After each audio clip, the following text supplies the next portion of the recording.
Saya ucapkan kepada para sahabat-sahabat yang mengikuti live di TikTok ini, Waalaikumsalam warahmatullahi wabarakatuh.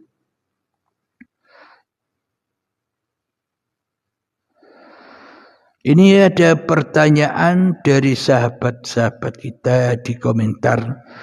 Saya bacakan satu persatu. Ada pertanyaan dari sahabat kita, yang menerima wahyu itu apa ndak Nabi saja, Abah?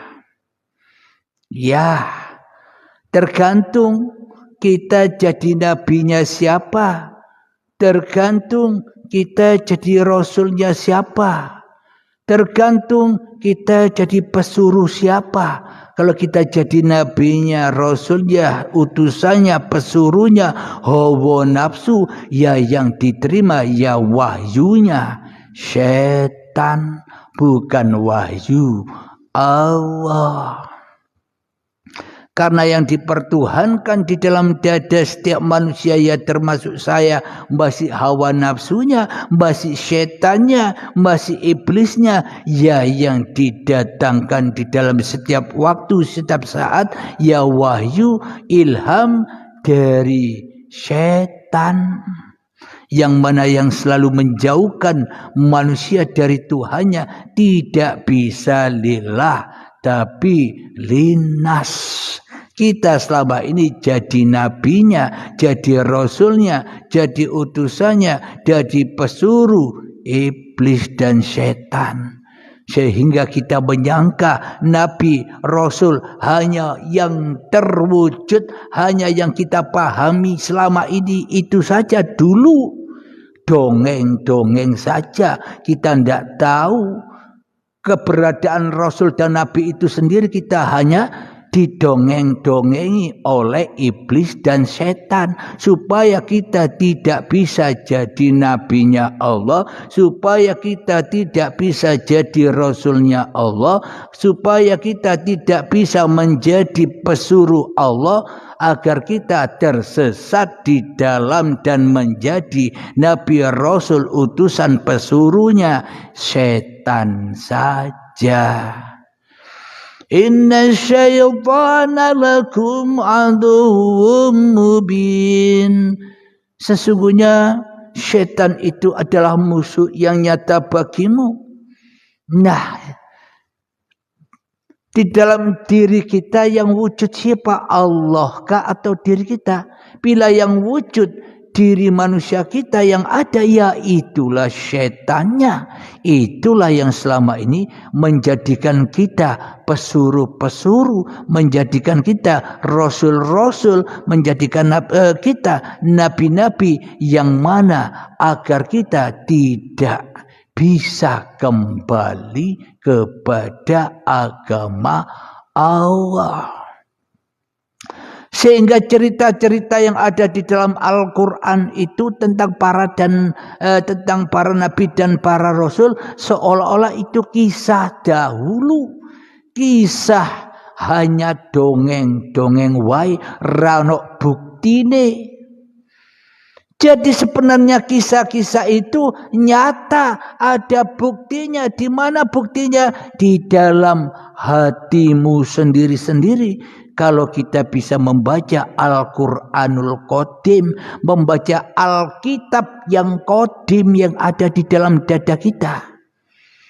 Bila di dalam dada kita sudah kembali kepada Allah, kepada uripe Allah, maka nyatalah dongeng-dongeng itu bukan dongeng dan cerita lagi, tapi sudah majleb, nyata.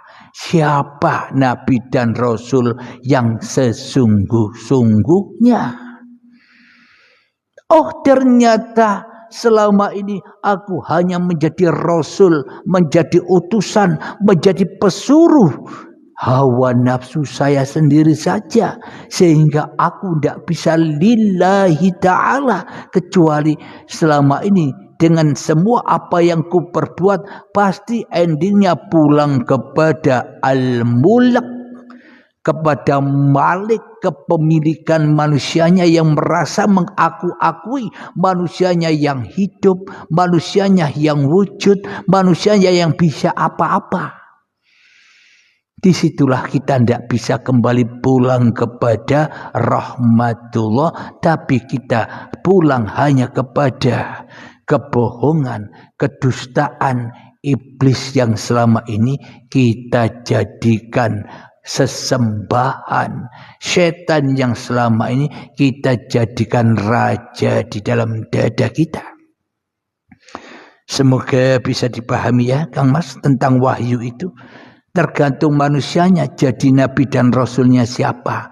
Bila manusianya menjadi nabi dan rasulnya Allah, la ilaha illallah, ketika di dalam dadanya yang ada hanya Allah, ya wahyu Allah, ya kalamullah yang berlaku, bukan kalam iblis lagi. Alhamdulillah, semoga kita semua memahami. Ada pertanyaan lagi, kalau manusia apa supaya mendapat rahmat dan keridhaan Allah saja, mohon pencerahannya apa? Ya barusan sudah dicerahkan. Manusia yang rela ridho bahwa yang hidup hanya Allah, yaitulah orang-orang yang suci di sisi Allah. Kenapa? Karena yang ada hanya Allah, yaitulah kesucian. Bila yang ada hanya manusianya, berarti manusianya masih rela ridho menjadi hambanya iblis, hambanya syaitan. Ya tak akan pernah bisa mendapat wahyunya Allah. Wong Allah tidak dipertuhankan di dalam dadanya. Wong Allah tidak diwujudkan, tidak dihidupkan, melainkan mewujudkan, menghidupkan hawa nafsunya sendiri saja selama ini. Ada pertanyaan lagi, gimana caranya memuliakan uripe Allah itu apa? Mohon pencerahannya. Ya harus Anda mencari guru di area Anda berada. Carilah guru untuk membantu Anda melepaskan belenggu-belenggu itu. Pesan saya, jangan belajar sendiri nanti salah paham. Kebanyakan yang belajar sendiri salah paham. Kalau hidupku ini Allah, berarti aku Allah. Nah, inilah salah paham itu. Akhirnya pemahamannya saja salah dan pasti prakteknya pun juga salah. Karena tak ada gurunya, maka setanlah yang menjadi gurunya. Silakan cari guru di area Anda berada sana, Kang Mas. Kalau di sini saya tidak mencari santri, saya tidak mencari murid. Saya ingin sendirian. Tidak butuh santri, tidak butuh murid. Hanya membutuhkan sahabat-sahabat yang dirahmati Allah. Karena saya tak mau terikat dengan santri dan murid saya, ingin terbang sendirian. Pokoknya pemahaman, pemaparan semuanya sudah diberikan secara gratis semuanya kepada para penyimak uripe Allah. Tinggal Anda harus apa? Ya harus mencari titik itu. Silahkan cari gurunya agar tidak tersesat. Alhamdulillahirabbil alamin.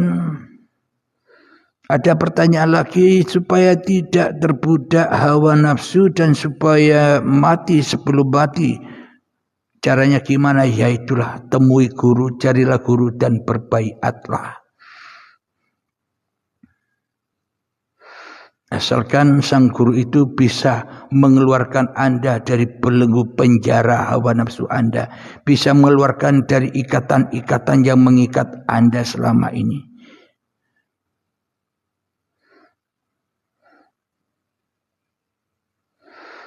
Ini ada ungkapan lagi dari sahabat kita. Semenjak Ka'bah dibangun, Allah ratau nangkono. Semenjak hati dibentuk, Allah ratau metu tokokono, benar sekali. Jadi Ka'bah yang di luar sana itu hanyalah petilasan simbol manusia itu dari mana. simbol raga manusianya, simbol hati manusianya. Tapi yang selama ini disembah, karena selama ini salah sembah, salah Tuhan, ya dikultuskanlah. Mekah yang dohir itu, ya dikultuskanlah. Ka'bah yang dohir itu, padahal itu hanya petilasan, padahal itu hanya kiasan simbol saja, yang mana manusia harus mendatangi bukan Mekah, bukan Ka'bah, tapi manusianya harus mendatangi asal usulnya, hatinya sendiri. Disitulah tempat mengembalikan, disitulah tempat bersujud, disitulah tempat qiyamul lail. Mendirikan salat di malam hari, mendirikan hanya yang ada, hanya Allah, memalamkan kemanusiaannya, itulah qiyamul lail. Bukan solat-solat yang seperti kita kerjakan selama ini, solat malam, solat tahajud. Manusianya tambah sombong, manusianya tambah besar, manusianya tambah azim. Melihat orang yang tidak solat, ahli neraka. Melihat orang yang berkelakuan tidak baik, ahli neraka. Kenapa? Karena manusianya merasa sudah menjadi ahli surga menurut prosongkowe atine dewe-dewe, padahal podo di dalam nerakai, padahal sama-sama di dalam nerakanya, tapi rasa sadar.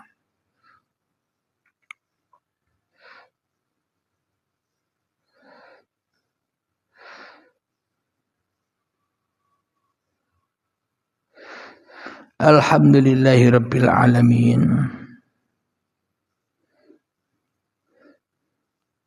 Hari kita bacakan lagi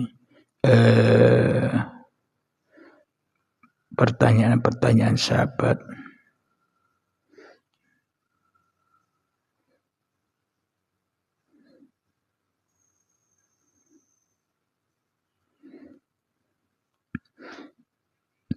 Silakan para sahabat yang mau bertanya lewat komentar saja, karena sebentar lagi saya akan undur diri karena suaranya tidak boleh dipaksakan lama-lama, habis suaranya nanti.